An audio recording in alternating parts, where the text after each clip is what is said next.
নিজের বাড়িতে সরস্বতী পুজো করার ইচ্ছাটা আমার বহুদিনের, কিন্তু ইচ্ছে থাকলেও এর আগে সেটা কখনো বাস্তবায়িত হয়নি। এই বছর হঠাৎ মনে হলো মা সরস্বতীর মূর্তি তৈরি করব, তাও আবার এয়ার ড্রাই ক্লে আর হোমমেড ক্লে দিয়ে।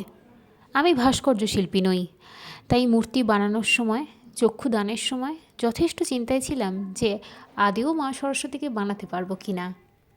আসলে হয়তো মা সরস্বতী নিজেই আমার বাড়িতে আসতে চেয়েছিলেন, তাই উনি নিজেকেই নিজের মতো করে গড়ে নিয়েছেন। আমি তো উপলক্ষ মাত্র। ওই যে কথায় বলে না, there is a right time for everything and everything on earth will happen at the right time. কথাটা সত্যি।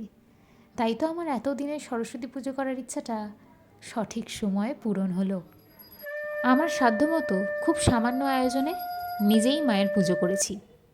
আসলে আমার মতে মনে ভক্তি থাকাটাই আসল, যেটা বাইরের চাকচিক্যর থেকেও অনেক বেশি গুরুত্বপূর্ণ। এই যে সকালবেলায় ঘুম থেকে উঠে হলুদ মেখে স্নান করে শাড়ি পরে সেজে গুজে সারাদিন উপোস থেকে পুজোর জোগাড় করা, নিজেই মায়ের পুজো করা, এই পুরো বিষয়টার মধ্যে যে কী ভীষণ একটা ভালো লাগা আছে, সেটা আমি এই 90 সেকেন্ডের ভিডিওর মধ্যে বোঝাতে পারবো না। এই ভালো লাগার অনুভূতিটা একান্তই আমার নিজের। শেষে এটাই বলার, মাগো বিদ্যা দাও, বুদ্ধি দাও, আর যে যাই বলুক না কেন শিল্পচর্চাটা যেন চালিয়ে যেতে পারি।